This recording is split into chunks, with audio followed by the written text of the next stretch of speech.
persuaded or cajoled by Dr. Saeed to come and join us. But nonetheless, without the speakers, it would be very difficult. So, I trust you received the email and the sort of information on it. My name is Sheikh and I'll be hosting the program this evening. The topic for this evening is lessons on martyrdom and change from the Karbala epic, challenging the tyranny of the status quo. I will introduce the speakers as we go along, and hopefully they'll speak for about 20 odd minutes. After that we'll have a Q&A, and we'll break bread together after that, hopefully, and have a meal. The program, for those who may not be familiar with Karbala and the whole martyrdom of Imam Hussain, the information that was sent out to you relates as follows.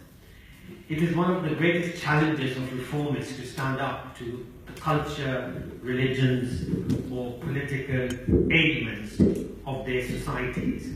The status quo is often so rigid that people with religious mission would be frustrated as they face the social diseases inflated by evil forces. Consumerism, materialism, immorality, dictatorship, and exploitation. But they have a duty to fulfill. Imam Hussain, the grandson of Prophet Muhammad, sacrificed himself with 72 of his family members and supporters when he challenged the status quo that has developed under the Umayyad dynasty.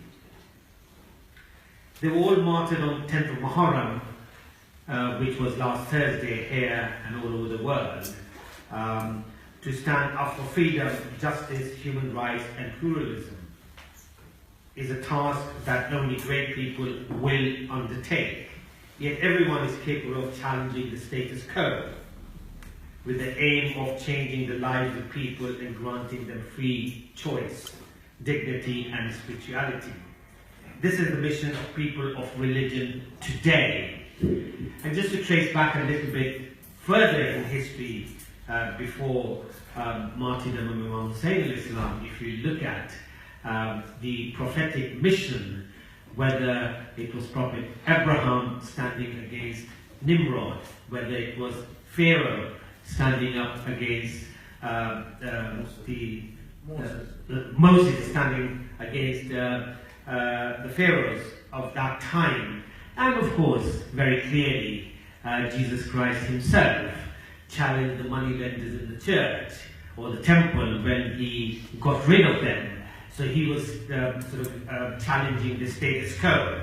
And whoever challenges the status quo, as we know, Nimrod tried to get rid of Prophet Abraham by putting him in fire, and Moses wanted to kill all the children born, or boys born at that time, to eliminate Prophet Moses.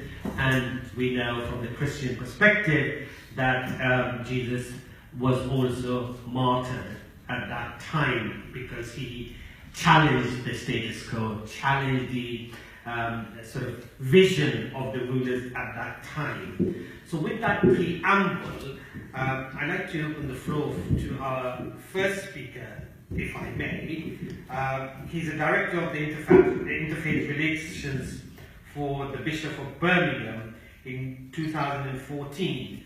As the Bishop of Birmingham's request, he set up the Birmingham Conversations dialogue process, which involved people from 6 different faiths discussing how faith is lived in modern society. For 10 years, from 1994 to 2004, he worked for the Scripture Union as a schools worker, working primarily with people from Pakistani Muslim heritage, and thereafter as a director of Youth Encounter. I don't want to read the full biography, which I'm sure you've all received, so please welcome Canon Dr. Andrew Smith in a warm manner.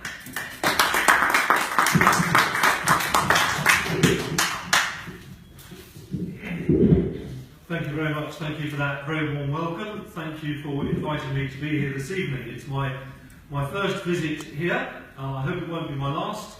But But very nice to be here. You haven't heard me speak yet. But thank you very much. I've spent the day in London. I've spent the day at a meeting at Lambeth Palace, which is the office of the Archbishop of Canterbury. I wasn't with him, but I was with some of his staff, talking about a number of issues relating to other faiths. And of course, I'm sure you're aware that just a few weeks ago, Archbishop Justin was in the news once again for challenging the status quo. He spoke at the Trades Union Congress and delivered a speech that many people appreciated, but he challenged the status quo of the gig economy, of Amazon and how little tax they pay. He talked about that, the gig economy particularly, the way that people are commodities, the way that profit is put before humanity as merely the latest incarnation of an ancient evil. He challenged the status quo, and rather predictably, he got attacked in much of the media for what he said, and the usual cry of why was he speaking about politics when he should stick to religion came out. So why did he do it? Why did he feel that it was his place to challenge the status quo? And if you go online, you can find his speech, you can read it or listen to him speaking. But he made it very clear, as we've just heard, that actually being religious, sticking to your religion, sticking to one's faith, means getting involved in issues of justice. It's political, it's not party political, but it's political. He argued very forcefully that the issues of justice and fairness are writ large throughout the Bible, throughout Scripture. So therefore, to be faithful to one's Scripture means to be involved in issues of justice, inevitably challenging the status quo, particularly that of the rich and powerful. He quoted from one of the prophets in the Bible, the prophet Amos. And he said this, he said, "Let justice roll on like a river, righteousness like a never-failing stream." And that idea of justice rolling on, like a never-failing stream, righteousness coming. And he argued that we are called, as Christians, but as people of all faiths, to fight for justice. That we would see a world where justice flows like a never-ending stream, that justice rolls on, and that becomes political. It means challenging the status quo. He also quoted the Song of Mary, known as the Magnificat, that in the Bible accounts what she said, this song, when she found out she was going to give birth to Jesus. And in the middle of that she says, "God has brought down the rulers from their thrones, but has lifted up the humble." God has brought down the rulers from their thrones, but has lifted up the humble. A challenge to the order that says the powerful will stay on high and the humble will stay low. Challenging that status quo. And as we've been reminded, challenging the status quo was the calling for the prophets, the calling for God's people, and we read time and again of them challenging the status quo, standing up for the poor and the marginalised. Jesus started his ministry. If you look in the book of Luke, one of the first things he does is he goes into a synagogue and quotes from the book of Isaiah. He reads, "The Spirit of the Lord is on me because he has anointed me to proclaim good news to the poor. He has sent me to proclaim freedom for the prisoners and recovery of sight for the blind, to set the oppressed free, to proclaim the year of the Lord's favour." A manifesto about challenging the status quo. And of course, as we've been reminded, that for most of the prophets, it didn't end well. They were persecuted, they were ignored, they were ridiculed, many were killed. It didn't end well. In fact, right at the start of Jesus' ministry, after reading that, the people chased him out and tried to kill him. Not for quoting it, because he dared to suggest that those blessings, those promises, weren't just for God's people as they saw them, but they were for everybody. For the foreigners, the idol worshippers, for everybody God's blessings were, and people didn't want to hear it. He challenged their status quo. And, of course, as we've been reminded, it ultimately ended up with his death on the cross, as Christians read in the Scripture. So, challenging the status quo is a calling, I believe, for those of us who follow God's word, who want to be faithful to his calling upon our lives. It's a really difficult task. There'll be those for whom this is their primary calling and who have the courage to stand up and speak publicly, and I hope we pray for them and support them. But it's also a challenge to all of us. As we live our lives, do we challenge the status quo? It's not easy. But I also want to suggest it's not the most difficult thing either. It's not the hardest thing. Because the bit that Archbishop Justin quoted from, about justice flowing, actually comes at the end of a few short verses, which I'll read to you. This is what Amos said before that. He said, talking to God's people, he said, "I hate your religious festivals. Your assemblies are a stench to me. Even though you bring me burnt offerings and grain offerings, I will not accept them. Though you bring choice fellowship offerings, I will have no regard for them. Away with the noise of your songs, I will not listen to the music of your harps, but let justice roll on like a river, righteousness like a never-failing stream." Actually, the challenge of the status quo was not just to the political rulers, to the secular authorities, it was to the religious leaders. To the status quo that said, what we do outwardly is more important than the way we treat people. That our ceremonies, our way of behaving in our places of worship are more important than justice. And that's what Amos was challenging. The religious people who thought that wearing the right clothes or putting on the right face, do come and join us. Come on up. That those things were more important than the way people were treated.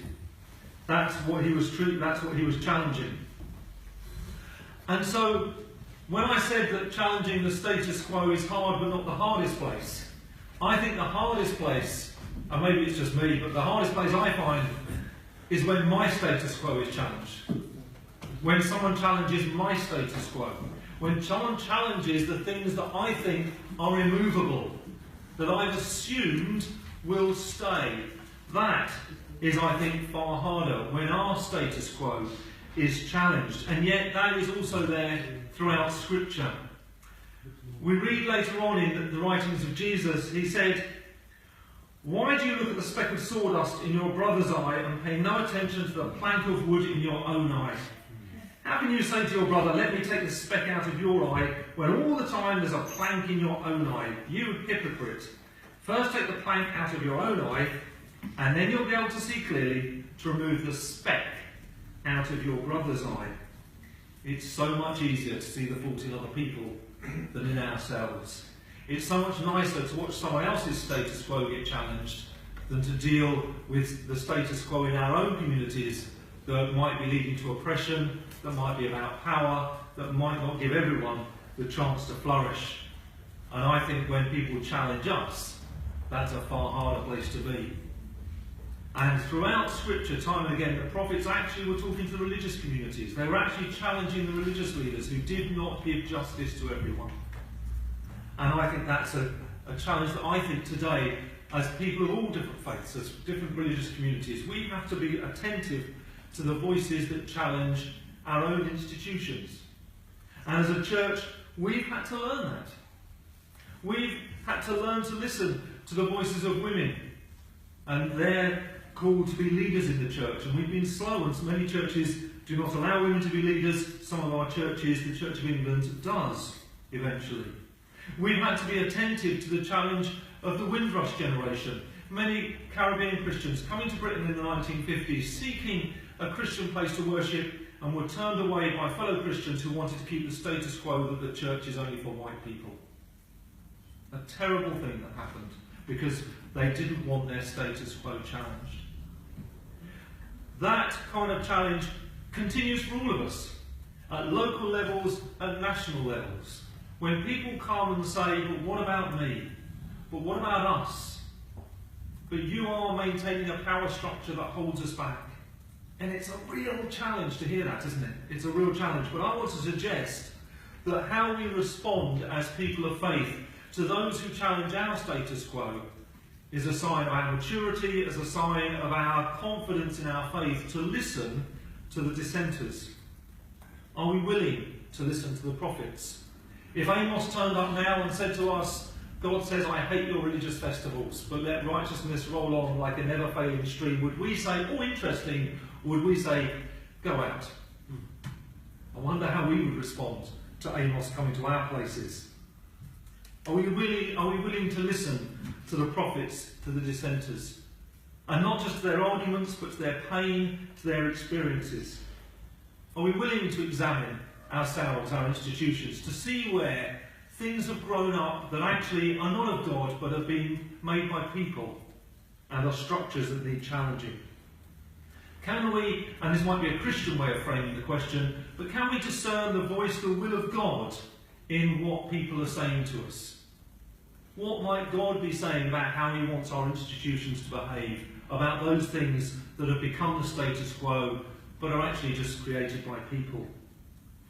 Do we know what we must hold on to and what is up for grabs, what can be changed? Difficult questions, undeniably, which is why people struggle to hear the prophets back then and struggle to hear them now.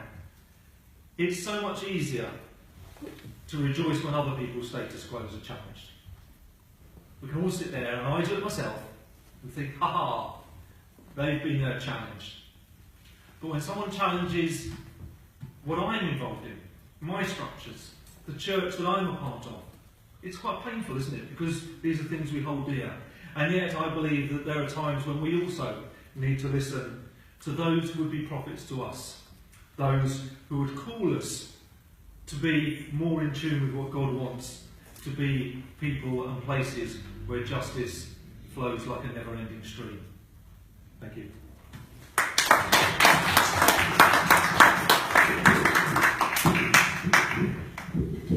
Thank you very much. Hopefully, inshallah, as we say, you do come back again, and your presentation was very, very good. And I think, the whole concept of challenging the status quo, whether it's at an individual level, communal level, or wider society. And I think the most difficult part, as you quite rightly pointed out, is to challenge one's own status quo as to in the greatest scheme of things. Thank you very much, Karen Andrew Smith. Our next speaker has arrived here, so I will swiftly move to introduce him. The next speaker is speaking here for the first time, so we've got two new speakers who have kindly agreed to come on this evening. Our next speaker is a community scholar, historian, anthropologist, and public speaker, a Windrush activist, a compulsive reader who is an advocate for cultural heritage, awareness, and education. Please welcome warmly Mr. Danjuma Bihari,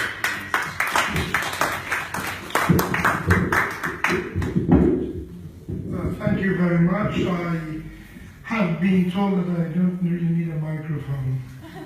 So I will try to modulate my speech accordingly. I have very big shoes to fill. I listened to what the Khan said, and I scarcely think there's much I can add to what our dear brother has articulated so well. I would just like to look at my own historical background in terms of protest, because I come from the school of, you may have heard the name of the famous incendiary of the 60s, Malcolm X. And Malcolm X was moved to take things from a civil rights position to a human rights position, because he said if one part of the world community of human beings is disabled, we are all the poorer as a result. So he decided that the issue had to be made of worldwide concern. And I remember growing up in that tradition as a boy in Trinidad, and I remember the first book on Islam that fell into my hands, unfortunately, was this book. Perhaps you have seen it before. This book is very old, it's from the 70s.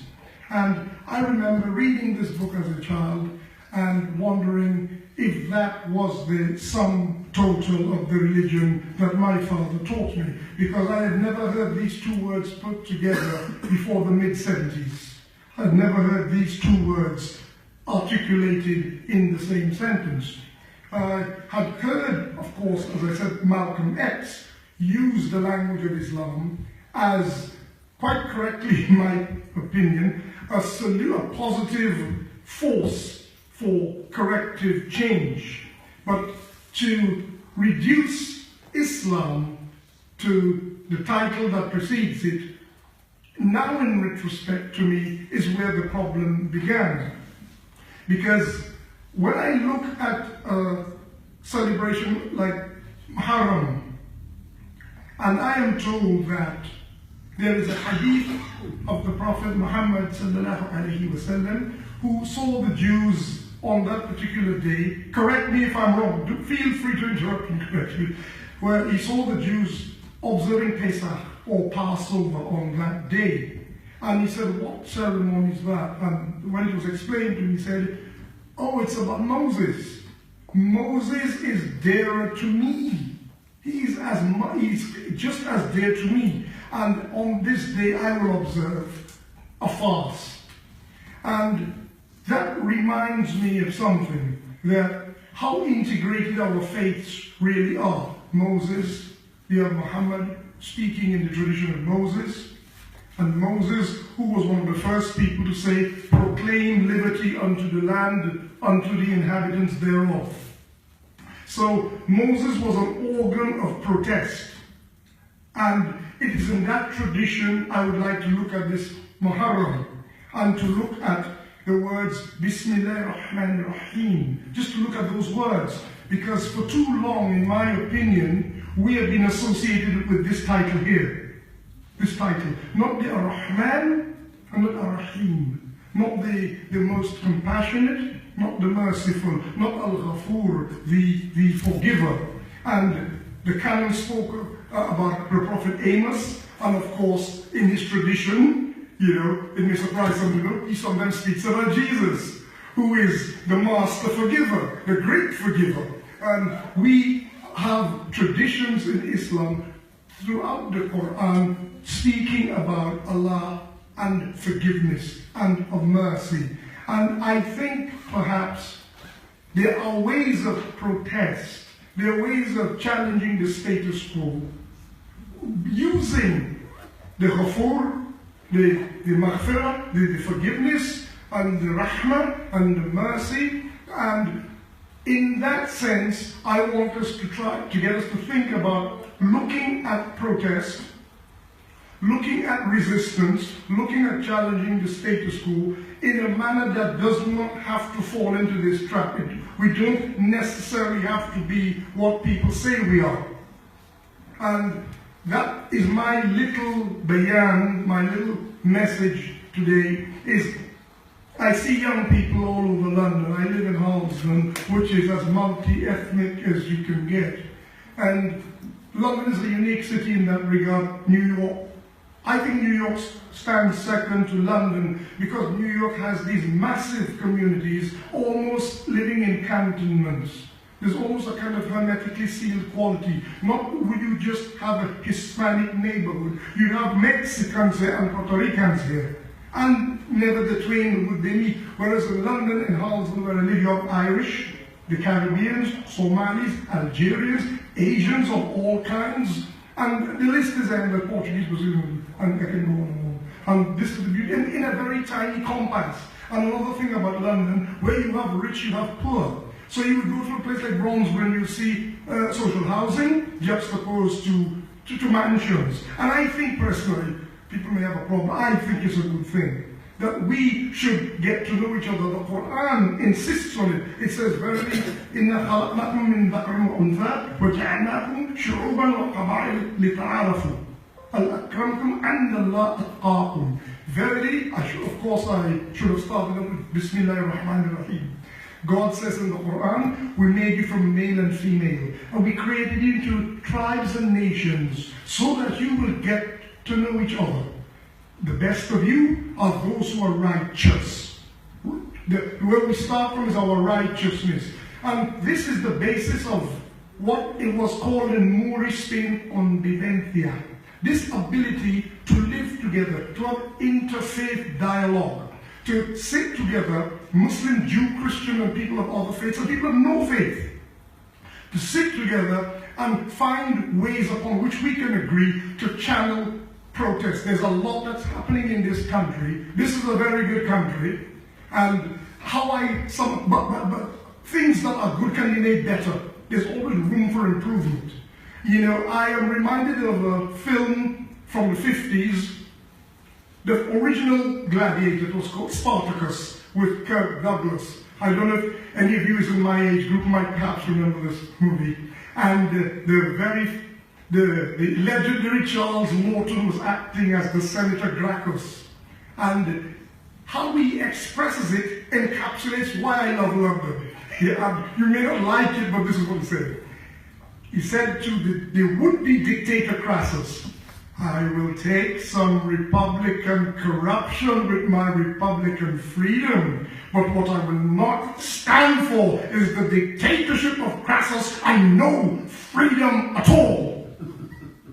So, there are those of you who may take issue with it, but I like it because God gives us that free will. He gives us that latitude to slip and make a mistake or two. And in making those mistakes and correcting yourself, he says your sins can be as big as a mountain. If you come to me with sincerity, I will forgive them.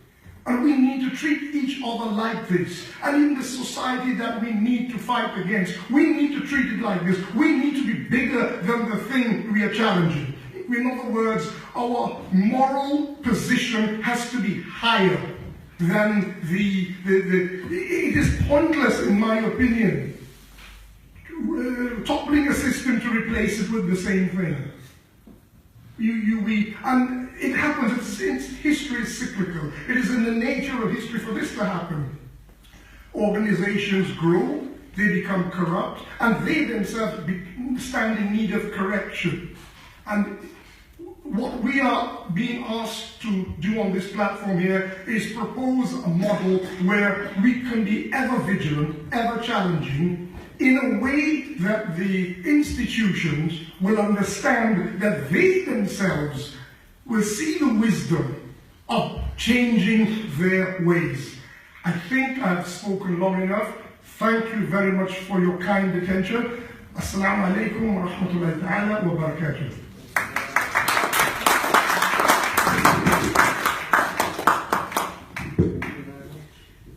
Thank you very much. It's a pleasure. The status quo that was previously. The revolutionary word of that book was, as you may all recall, four-legged is better than two-legged. But then when the four-legged came into power, they themselves put a slogan. First, outside the farm, it was all animals are equal.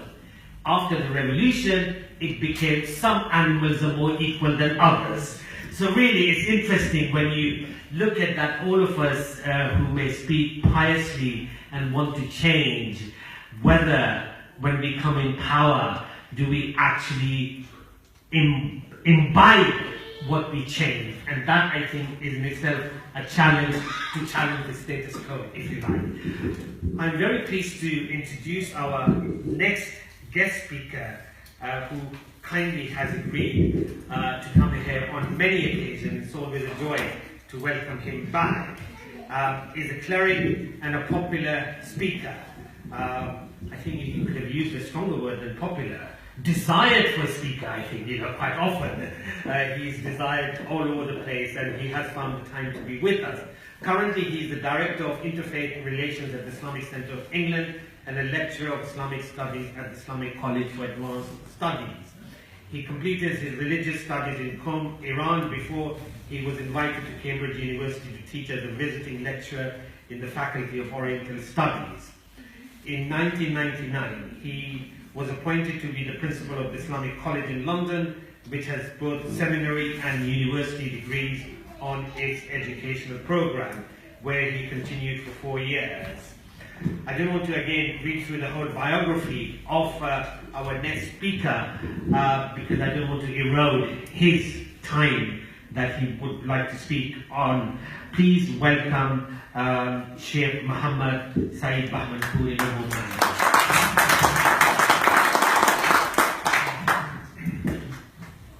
Bismillah ar-Rahman ar-Rahim, in the name of God, the compassionate and merciful. There's always an advantage to be the last speaker because you know what already has been covered, and a disadvantage because everything has already been covered. So I think the Canon and our brother have really covered greatly the issue of challenge of status quo. I just want to connect that to the incident of Karbala and Imam Hussein alayhi salam, as we are commemorating, have been commemorating his martyrdom. Many people are killed in different ways, in battles, in accidents, or nationalist movements, things like that. But not all of them are honored by the title martyr. And every nation knows that. Every nation has martyrs, and every nation knows that not everyone who's killed for any cause, for all causes, would deserve the title of martyr. Why? Because martyr, both in Arabic, shaheed, and in English, martyr, the root, which goes back to the original language, mean witness.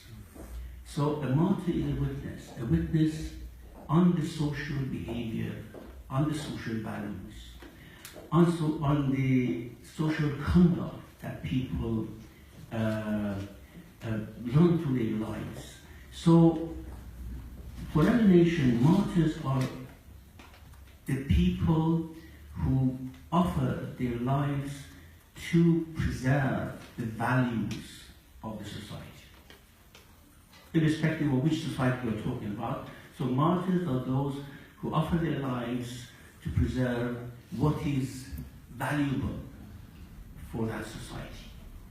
So in Islam, of course, the sort of the peak of all martyrs, everyone knows, is Hussein ibn Ali, Hussein son of Ali, the grandson of the Prophet.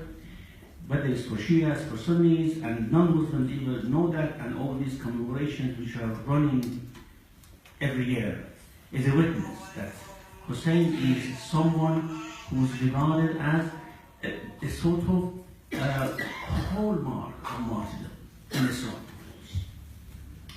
So, what was it that made Hussein to obtain such a position?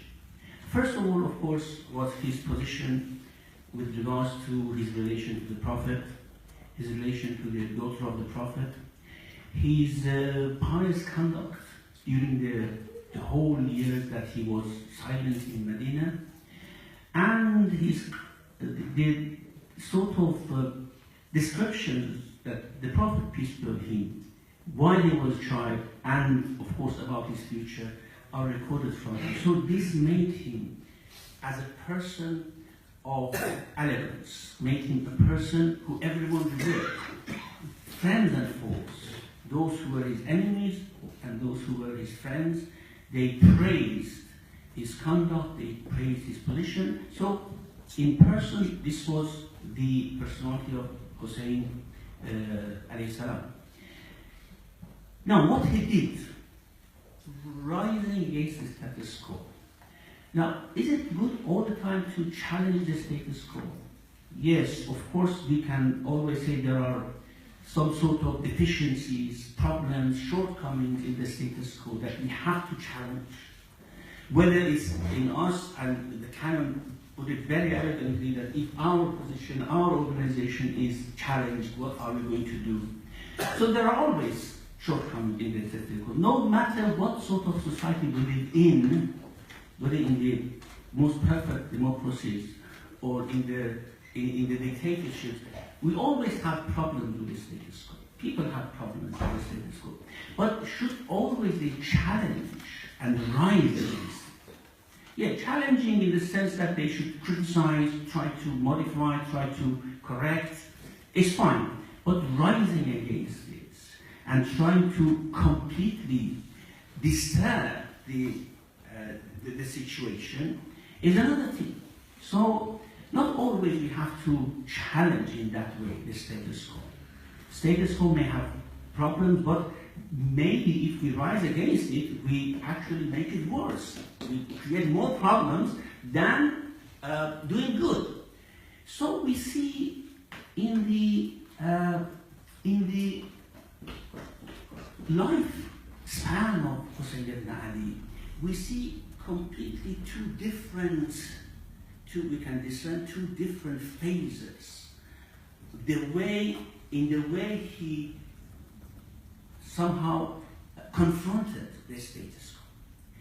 One was in the lifetime of his brother Hassan, when he was the caliphate at the time, and later on taking the caliphate to himself, how he behaved, his expansionist program, fighting against anyone who was challenging the slightest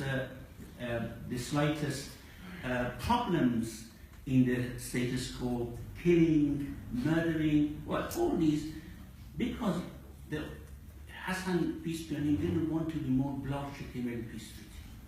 And they said some sort of stipulated certain conditions, certain articles in that peace treaty. Hussein was absolutely fighting. The other phase is when he became the leader. His brother Hassan passed away, or was martyred, as we have it in historical accounts. Again, this span was 10 years, and the status quo was very bad, really bad. It was full of conspiracies, the differences between rich and poor, between Arabs and non-Arabs. You know, it's very interesting. At the time of Muawiyah, people who converted to Islam, say in Persia, we have this in historical record. In Persia, for example, people wanted to convert to Islam, but they did not accept. Why? Because instead of paying jizya, which was a tax for non-Muslims to pay, they had to pay zakat. And jizya was much more than zakat. So, despite the fact that they wanted to convert, they had commanded, they had ordered, this order came from the second Caliph Umar, when they conquered Persia, that we do not accept conversions. People should stay where they are to remain in their faith and pay jizya. And despite that, people were converted. I mean, Persia converted in a span of about 10, 15 years. They had become Muslims and they were paying jizya. It's very interesting. They had become Muslims and they were paying the tax of non-Muslims to the government, and they accepted it. And this was going under the, of course, scrutiny of Hussein ibn Ali. He was saying nothing. He was just silent. All the articles of the peace treaty with Muawiyah were actually violated. He was keeping silent. Why? Because if he wanted to rise against the status quo at that time, it would have brought more harm. It would have brought great bloodshed among Muslims. Factions would have fought against each other. Now, he was very much willing to sacrifice his own life and the life of his family and a small group of people, rather than creating a huge bloodshed among Muslims. So this he knew at the time of Muawiyah that was the case, if he wanted to do that. Now, this was one of the articles of the treaty of Hassan with Muawiyah, was that he would not appoint a caliph after himself, and let the Muslims choose who they want to be their caliph. Now, Muawiyah violated that and appointed Yazid, his son. Now, here was the time. So, as I said, just in a sweeping manner, we say that we have to rise against the status quo. It's not something which we can do or we must do. It's not a good thing. We have to always judge. We have to always assess the situation and see how this could be done in the best manner. Now, this was the time, because Yazid was just a profligate, was a man of play and sports. He didn't know anything about leadership or anything about Islam, or his conduct was very clear for everyone. And the challenge did not start from Hussein. It started from Yazid. And how did it start from Yazid? He said that you have to pay allegiance to me, because Hussein was a leader of the community. If he did not pay allegiance, people would not have regarded Yazid, many of them, as a legitimate caliph. So he said, you have to pay allegiance. When he was summoned to, when my time is, when he was summoned to the Emir mansion in Medina, and was given the order that you have to pay allegiance to Yazid, otherwise we just kill you right here. He said, Ya Emir, I am the grandson of the Prophet. I am the one who you know who I am. And Yazid is a profligate. Yazid is someone who does not even believe in God. How can I pay allegiance to him? So he just went out and moved out of Medina, went to Mecca to find a safe place to stay. Because had he given allegiance to Yazid, what would have happened? Everyone said, yes, the grandson of the Prophet has paid allegiance, so this is legitimate. His leadership is legitimate. No matter what happens, this type of leadership is acceptable in Islam. This type of conduct differentiated between Arabs and non-Arabs. This was going on for years. And it went on after Hussein as well, until the year 100 after the migration of the Prophet, when it was abolished. But they were making huge differences between people. So what happened was that he went to Mecca to find a safe place. Then, because they wanted to kill him, he moved out to Kufa. They offered to him that you pay allegiance, just by words. You don't need to do anything. And go and sit in your house. We don't want you to do anything afterwards. He said, this violates everything that my grandfather stood for. So, what we understand here is that when the core values of a community are in danger, when the core values are under question, when the real values are going to change to something different, transform, then that is when you have to stand against the status quo. And that's when you have to put your feet further. This is not going to happen. And this is what happened when this very small group of people, about 72 people, and a few family members, they met the army of 30,000 men. They said, come down to the verdict of Yazid and save your life. They said, I swear by God, I would not give my hand to Yazid in humiliation. This is humiliating for me. To give allegiance to someone who's against all the values. So, now, I want to actually to somehow make a sort of understanding from what happened then, because we don't want just to go into this, and what we are in now, as Muslims, as Christians, as people of faith. This is very important. We are, although we have different religions, but we are all people of faith. Now, the way Hussein stood against Yazid is very interesting. He did not violate any values that he was committed to. And this is very important. When we want to somehow challenge the status quo, we think that it makes it permissible for us to ignore some of our values, to ignore some of the ends and important things that we stand for. Now, Hussein, it is not possible to fight against the status quo or challenge it by doing the same thing that the people are doing in the status quo. It's not possible. So, for example, one example I give.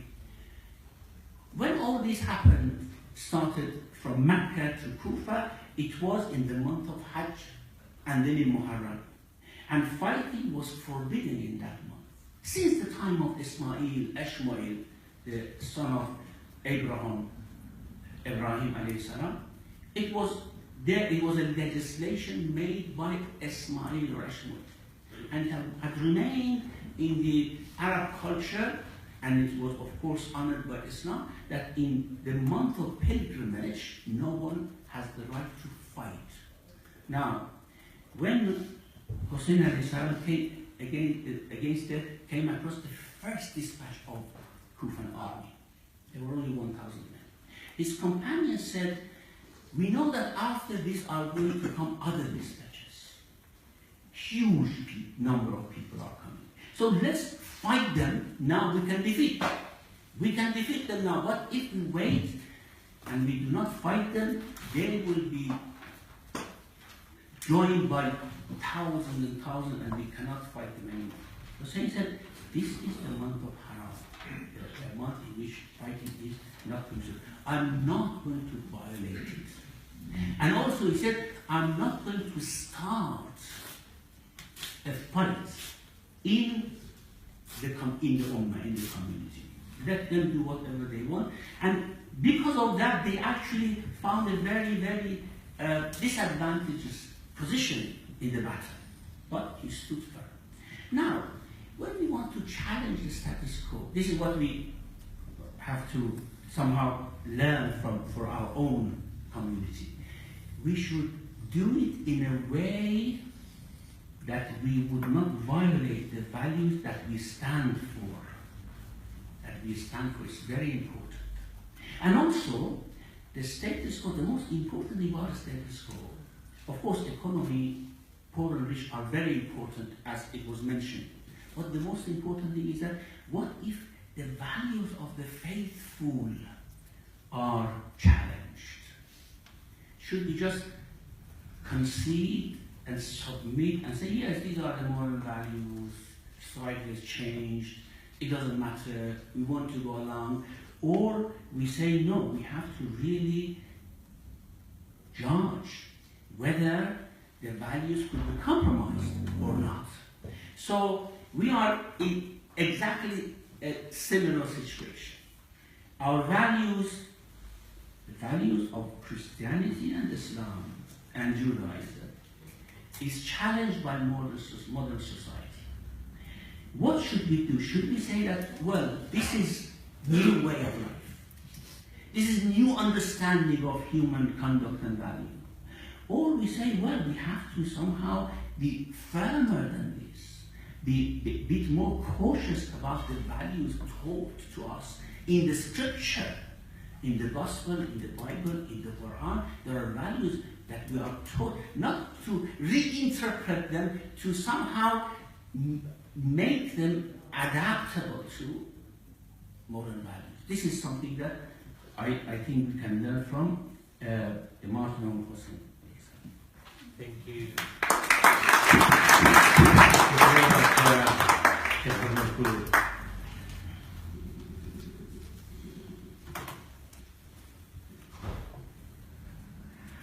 Okay, I'll open the floor. We've got, half an hour, 20 minutes for Q&A. But before I do that, as a chair, I'll take the liberty of reading my latest poem on Karbala, which sort of encompasses all the three presentations, if you like. This was written about a week ago, and it's called Karbala A to Z. And I have crafted this poem to use all the letters of the alphabet, so please listen to it in a way that you may be able to appreciate the work that went behind it. Karbala is allegiance to the Almighty. Karbala is benevolence in battle. Karbala is clemency in character. Karbala is deliverance of devotion. Karbala is echo of enlightenment. Karbala is gratitude to God. Karbala is echo of enlightenment. Karbala is fathomless in faith. Karbala is gratitude to God. Karbala is highlighted in humanity. Karbala is idealism to imbibe. Karbala is jewel of justice. Karbala is key to kernel. Karbala is lexicon of liberation. Karbala is mercy to mankind. Karbala is nimbus of nobility. Karbala is obliteration of obism. Karbala is pilgrimage of the pious. Karbala is quantity in quality. Karbala is rejection of racism. Karbala is steadfastness in sacrifice. Karbala is triumph of truth. Karbala is unique in universe. Karbala is vocabulary of voiceless. Karbala is wisdom in wisdom. Karbala is Zaita of xenophobes. Karbala is yearning of the yogis. Karbala is Zen in Zeen. Thank you very much.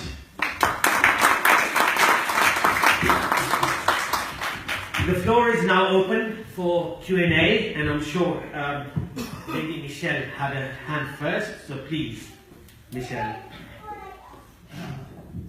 Thank you, Saeed. I just have a couple of small points to raise. Unfortunately, I didn't hear the first speaker. Regrettably, I was late.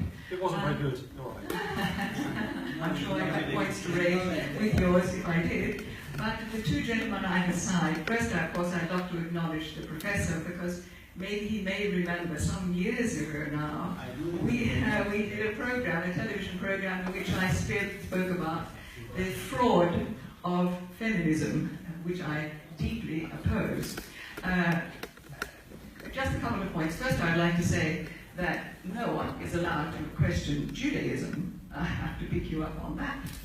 Haven't you heard the latest definition of anti-Semitism? That includes. Yes. But the point I wanted to raise really was where you talked of core values.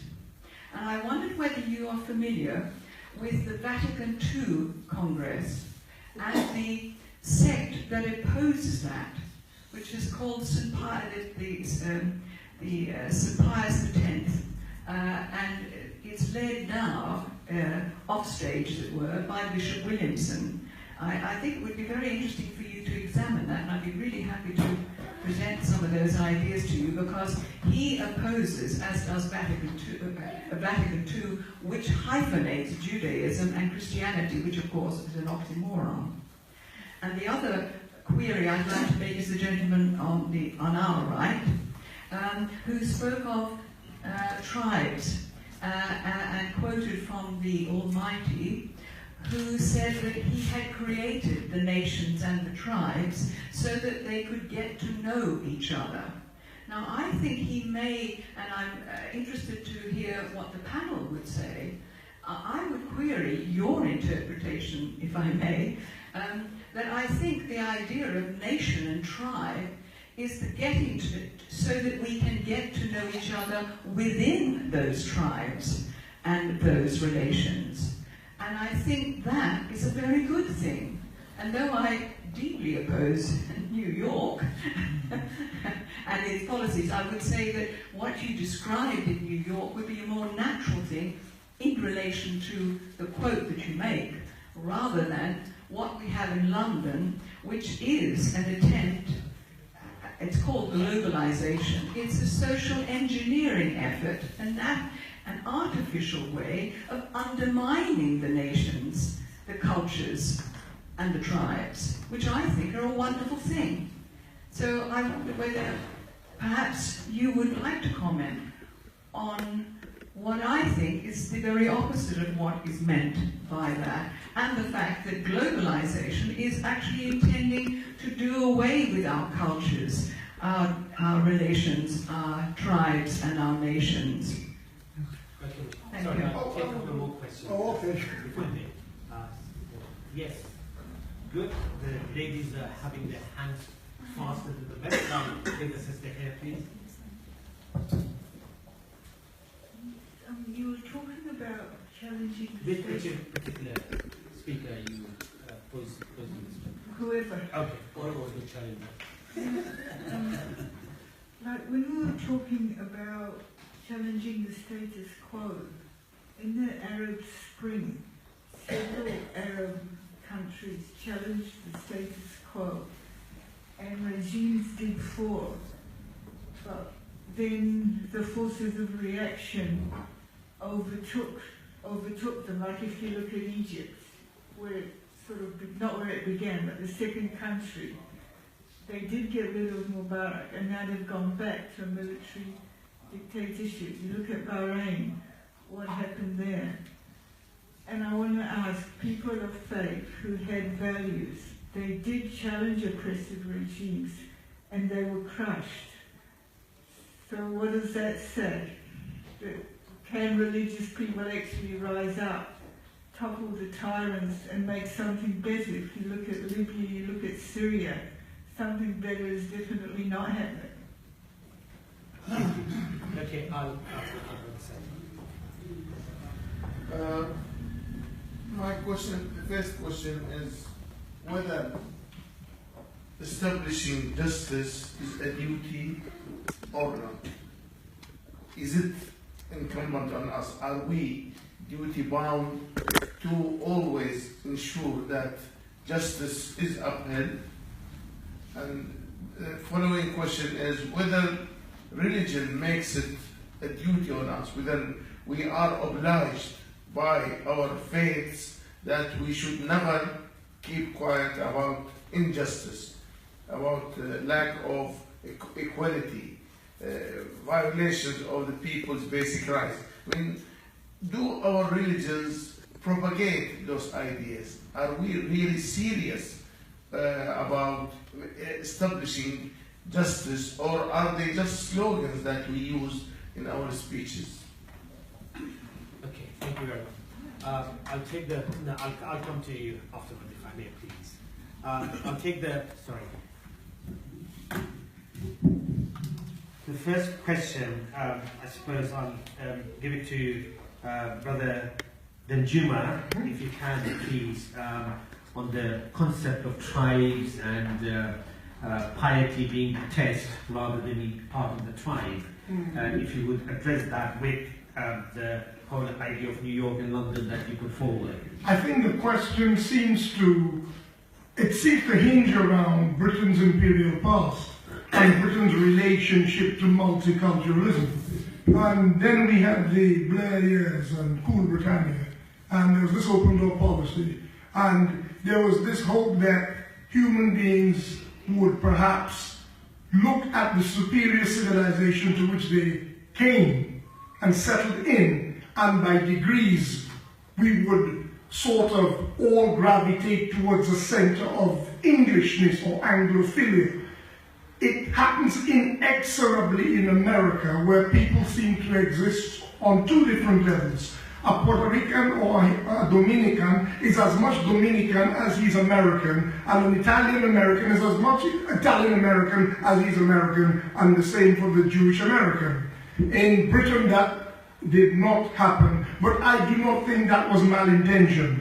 I don't think that whoever set the program in motion as we find it today did it with some sort of hope that people would not find a central Britishness around which to adhere and say that this, we have this, what we do at home or wherever we are, and we also have this thing upon which we agree, which you find in America.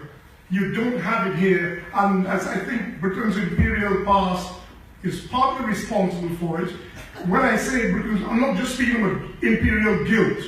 I'm speaking about the English language and English culture spread so thinly across the world that it is now the property of so many different countries. It's hard to distill anything down to being particularly British. And I think that is one of the problems multiculturalism is having.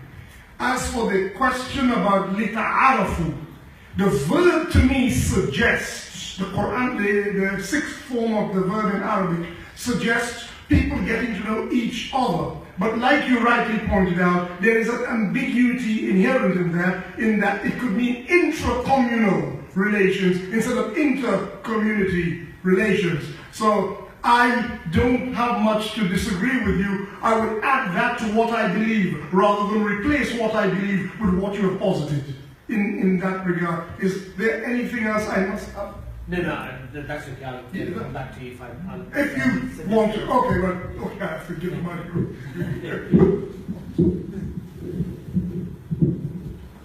Okay, on Bahmanpour, I think the question posed from the floor, is it a duty for religious people to establish justice? And if we talk about justice, are we... So we cannot challenge a status quo which has problem with certain conduct which has more problem, and that's why they don't get anywhere. And of course we shouldn't ignore the role of the sort of superpowers who are there always manipulating things. As soon as you want to make a move, they are present to make use of it, or to abuse it. And that is why many of these things go in vain. We have to see what are the challenges. Sometimes we challenge a state which is which its existence there, despite all the problems, is better because it is stopping another very, very bad status quo coming in, and these are the superpowers coming in using these right uprising. So now, justice, writing for justice is a virtue, standing for justice is a virtue, but we always have to bear in mind with what means and with what method. That's the important thing. Sorry, just as a follow-up, to clarify, you said wrong times and wrong means. Obviously, none of us have a crystal ball to know what is the right time, and sometimes also the herd mentality, the crowd euphoria about things leads us to believe that this is the right time. The means, we can agree that there may be wrong means, but the time itself, how does one sort of work at it? Yeah, we aren't to be carried away by what the crowd or mobs do. That's very important. I mean, the people who are people of contemplation, thought, reflection, and they have some knowledge of society, they should be carried away by mobs. And I mean, many people challenge their governments or the status quo, and they are supported by who? By America. I mean, is this the right team? Why America should support, for example, why Britain should support such challenges against the status quo, except if they have vested interest there. So it's always, it's a very difficult judgment that people have to make. Am I actually challenging the status quo for the benefit of people, or other people are going to take benefit out of it? And this is something very important, I think. That's why I think today or yesterday, most of the people at the United Nations were laughing at Mr. Trump when he said that USA has been doing such a jolly good job all over the world. Okay, I'll request our next speaker, Cannon, to perhaps address this question, which is equally, as I was saying, to use the cricketing term, there was a googly that Brother Saeed threw at Sheikh Bahmanpour. It's a similar question. Can religious people rise up to the status quo, and if you can sort of put it in context of what happened with the Arab Spring and challenging the status quo at that time? I'll try. In response to the first question as well, actually I do sit here as something as a feminist. I'm thrilled that I'm in a church where we have women bishops and women leaders, and a country where we have the vote and things. So I'm afraid I'm a feminist in that sense. Well, maybe not a very good one, but I do try. And so that's partly where I come from. And I think this thing about how do we challenge the status quo, as we were thinking about that, I was reflecting on a couple of passages in the Christian Bible. And there's one, not very well known one perhaps, but where Paul, who was one of the early preachers, was going around preaching the Christian message, and he went to Ephesus. We read about it in the book of Acts chapter 19. He went to Ephesus and preached. And this was a city where there were idol worshippers. They were silversmiths making the god Artemis and earning a huge amount of money by selling statues of Artemis. And they realised that if everyone became Christians, they would stop buying statues of Artemis and they'd be out of business. And their status quo would be challenged. And they got very upset about this, and it records there how in the end a great mob of these merchants seized Paul and his 2 or 3 people with him, dragged them down to the big kind of the arena, and dragged them in there, and for 2 hours chanted, "Great is Artemis of the Ephesians," and left him and his followers in the middle of this stadium while they packed it with thousands of people screaming and shouting. And the bit I really like about this, the bit that challenges me, is the town clerk, it says, came along and silenced the crowd and says, "You brought these men here despite the fact that they have neither blasphemed or insulted our God." Paul had not insulted Artemis. He had not ridiculed them for being idolaters. He had just proclaimed his message. And that in itself was enough to challenge the status quo. And for me, that is a deeply challenging way of behaving. It would be much easier to run around going, "What are you doing selling those silly statues for?" Knocking them over. All he did was faithfully proclaim the message God had given him. And because of, I believe, the power of God's word, their status quo was challenged. And in the end, it was one of their own people who defended Paul and said, "But he has not insulted your God. So go home and sell your statues." And they did, and they left Paul free to carry on preaching, and he carried on and travelled to other places. But it seems to me there's a really good example. Not the only one, because it is a constant challenge. How do we do this? Do we, I'd like to quote, not quite a hero of mine, but someone once said, "Is it better to stand outside piously in the field or get in there and poison the machine?" For those of you of a certain age will know that was Johnny Rotten from the Sex Pistols. But I think that's a good question. Do we stand outside piously in the field shouting, "Oh, that's not very good," or do we get in there and change the system? And both of them can be good ways of doing it. It's an ongoing debate. But in that situation, I thought that's a very interesting way that Paul behaved. He did not insult. He wasn't rude. And yet, by the power of his message, the power, I believe, of God's word, that challenged the status quo. Okay, thank you very much. I'll take that. Actually. What? Live and let live, that was all that was. Well, not quite, because his message did challenge them. It wasn't just... business. Well, maybe. Okay, I'll take a next set of questions, if I may. We had Desmond there, please. Good evening, there, panel. Everywhere I've been throughout the world, including tonight, people talk about justice and peace. But there's one element that's always left out or pushed to the side, and that's truth. So I'm directing this to the canon there in particular. If you look at this London government here, they have been at war since 1914. They have never stopped. They are fighting somewhere in the planet, either killing people or being killed, which involves millions of people being killed over the last 100 years.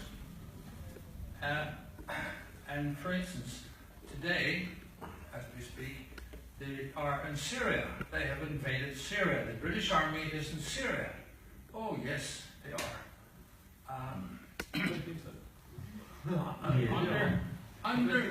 It's not general knowledge because they're under the American auspices, you see, so we don't have to say they're in Syria. Well, if you've got information we haven't got, then I can't answer the question, can I? So, yeah, okay. So what I'm actually saying, and also part of your statement remarks, to actually look and clean up our backyard first and challenge the status quo in London and stop these wars. Yeah, yes, good idea.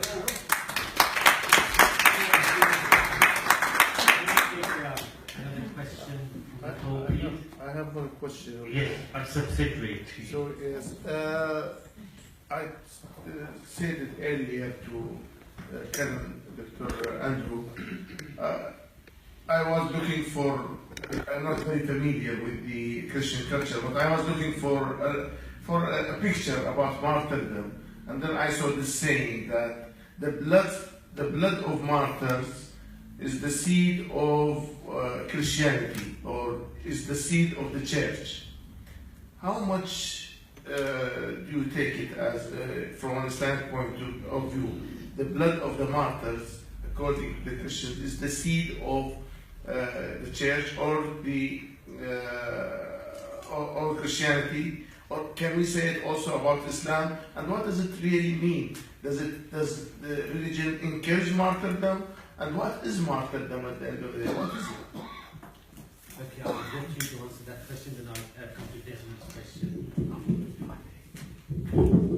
I'll actually get all three of you because it's quite an important question. I say, come in here, the questions get tougher and tougher. And this is a challenging environment. This is excellent. What is martyrdom? There's a question. I think martyrdom is one of those things that I keep meaning to run a conference on this with Christians, Muslims and Sikhs in Birmingham about what is martyrdom. So I think it's a thing that's been terribly misused as a kind of, as if it's some kind of thing that we aspire to almost, in a kind of very corrupt, evil way. As a Christian, I would say martyrdom is when you are persecuted for your faith. I sometimes see a Christian say, oh, I was telling people about Jesus and people were really rude to me. And I said, yes, how did you tell them? And they said, well, I shouted at them. And I said, well, then you were just being rude. So you're not a martyr, you're just an idiot. So it's very important that we're persecuted for our faith, not for being rude. That isn't martyrdom. When, however, you are living your faith in a good, peaceful, constructive way, and you face ultimately death for choosing to practice your faith, and sadly this happens all around the world for people with different faiths, then as a Christian I say that is martyrdom. It's not something you seek, it is something that comes upon you. And certainly there are a number of people in the Bible who fled from martyrdom, certainly didn't seek it. And Tertullian it was, back in I think the 4th century, who used this phrase, the blood of the martyrs is the seed of the church, which can be one of those phrases that kind of suggests that sometimes under persecution it's when people actually become stronger in their faith, actually things can grow out of that terrible time. But it's also a phrase that if you're not careful can be used as a bit of a, well, put up with it because this is the seeds of the church, and just stop complaining that your family are being killed because it's the seeds of the church. And I know sometimes it has been used as that almost. As a kind what does it mean, to a seeds of the church? What he was trying to say was actually, whilst we might think that when Christians get killed for their faith, that's going to wipe the church out, often what happens is other people are inspired by that, and actually not by the fact they were martyred, but by the fact that there's something deep going on there. And actually, in a lot of places where there is just terrible persecution of the church, it's actually quite a strong church, even though quite hidden. So that's what he was trying to say, was sometimes growth comes out of martyrdom, rather than it being the end of the church, it's the seed of the church. Now actually there are lots of places where you can say, well, it hasn't happened. Japan being a very famous example, but that's what he was trying to say, that it can lead to growth, it can lead to strength of faith rather than just ending it, but that is no reason to seek it. There was no, in what he said, there was no injunction, therefore go seek martyrdom in order to grow the church. It was supposed to be an encouragement when people were saying, well, we are being killed, surely this is the end. He was saying, no, it will be the seed of the church, it will grow out of this, but certainly don't go seeking it. Thank you. Sheikh Bahmanpour, in Islam we have a similar kind of phrase that the blood of the shuhada and so on. So perhaps you could reflect on that as well. Yeah. What I understand from the Christian adage is that it is probably, in addition to whatever the canon said, it is referring to something which actually happened in history. I mean, people just converted into Christianity. They were persecuted, they were killed, they were thrown in front of lions, animals, carnivores, and all these things, but they were steadfast in their faith.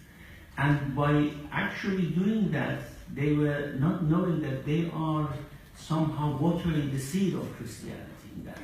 So that is something which happened in history. And if it was not for those martyrs that we all respect, Christianity wouldn't have grown and wouldn't have developed. Well, that's not what I have to talk about. Karen is here.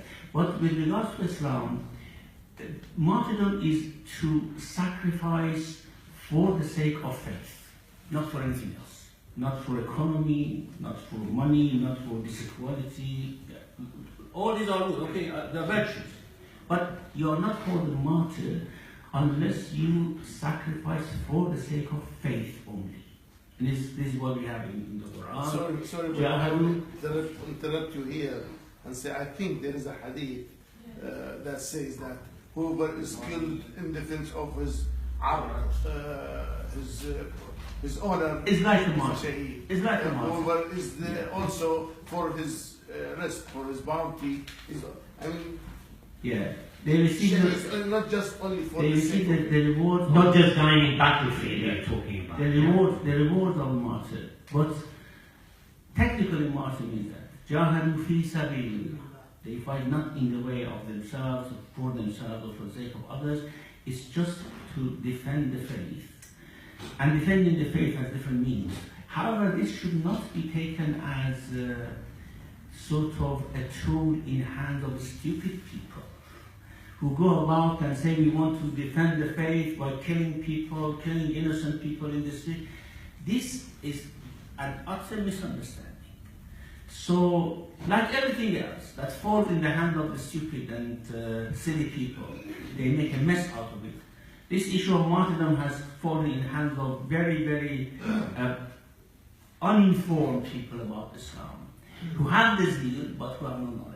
And unfortunately, we see what has happened to this idea of martyrdom, going and getting the 70 huris and Hashdim, because as soon as you kill, you go to paradise. Ibn Taymiyyah actually says, if a Muslim kills a Shia, they have guaranteed paradise for themselves in his book. So, I mean, these are things which have fallen into wrong hands. Thank you. Brother, would you like to make a comment at all? I have very little to add. There's not much I can say to this. It's just that, as the Imam was saying, the word martyr, if you keep it in its narrowest remit, that is persecution and death for one's faith, well, there's nothing I can add. But if we have to open the word and say that there are other kinds of things that people are prepared to die for, like in the colleague of Sylvia Pankhurst, who stepped in front of the horses and died to make a point about female rights and liberation and things like that. I hear hackles rising from the split of the room there. That's not suffragette. That's not suffragette. Suffragette is different to feminism, absolutely and utterly. I'm glad you made that distinction. I was about to do so myself. Right. Now, that's an example to me of a kind of martyrdom. But then I have now stretched the definition so wide that anyone can interpret martyrdom according to their own definition. As the Imam was saying, we have a lot of people who are abusing the concept, and it's hard for me to discuss this because there's something I come from the Caribbean region. Far from me was Nicaragua, Central America, where you had liberation theology.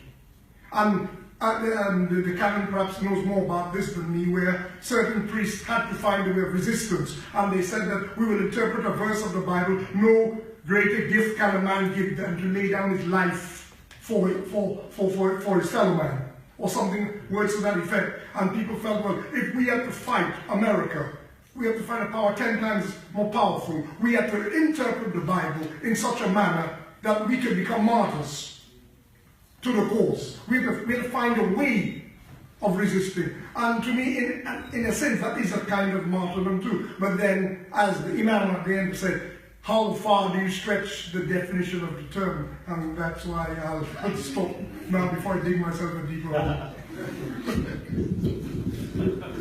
So I will just put, to clarify this, I will ask a very challenging, very challenging. All of you. All of you. Where would you place this American girl, Rachel Corrie, who went to stop the demolition of settlements in Palestine, and then she was crushed by the tractor? How would we call her, really? Role model. Magnificent. Rachel Corrie was an Irish American.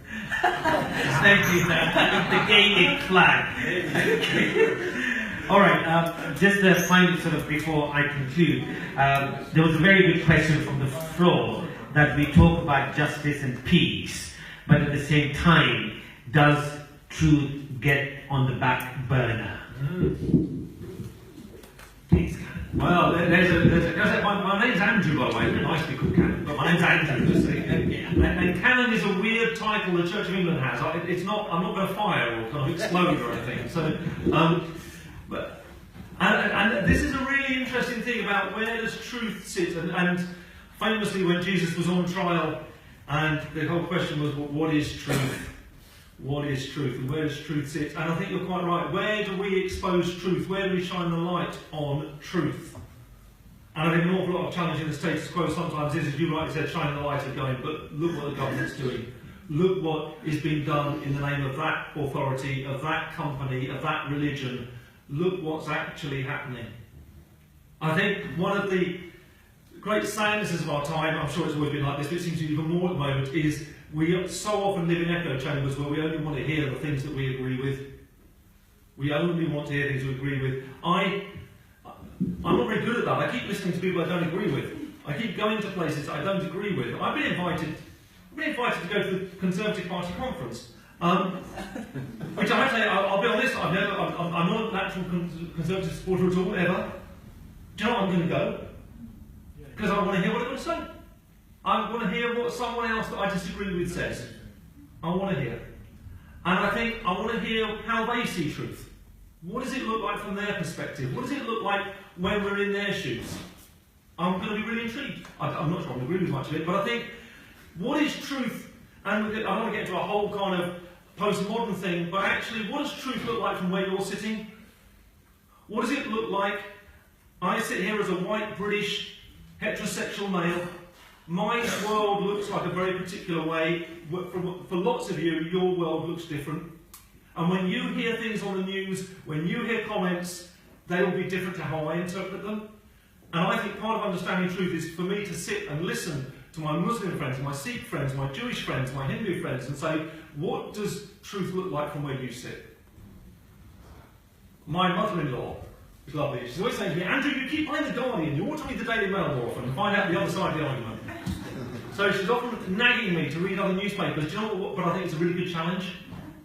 When did you last read a newspaper that you really disagreed with? When did you last buy the other one and listen to them and just look round the other side and think, is there something in there? Just because it's in the Daily Telegraph doesn't necessarily mean it's wrong. It can still be right. But I think for me, that seeking out of truth means trying to get that bigger picture. Being willing to listen to the others, and it's really uncomfortable. There are times I hear things and but sometimes I think, but is there something in that, even though it's uncomfortable? So for me, that's part of the whole challenge, and it's an endless quest. But that would be my thing, the bigger picture. We disagree with all the newspapers. Yes, I so really what you're trying to say, Andrew, is that truth is the 50 Shades of Grey.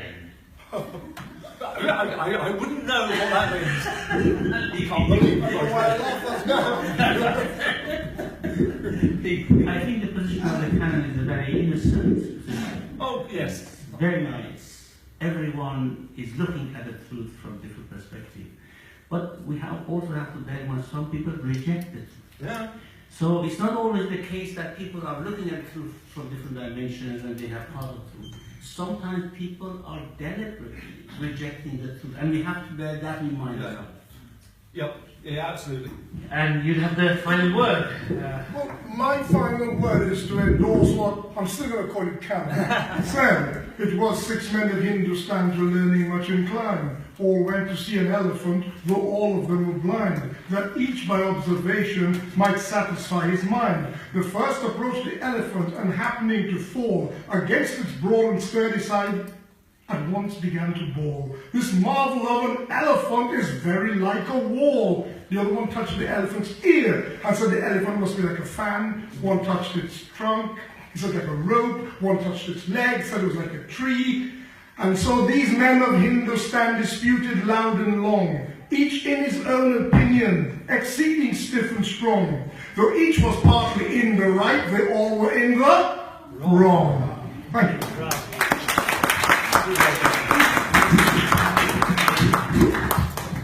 Thank you very much for a poetic conclusion to the evening. Thank you very much to our guest speakers. Please thank them in a warm manner.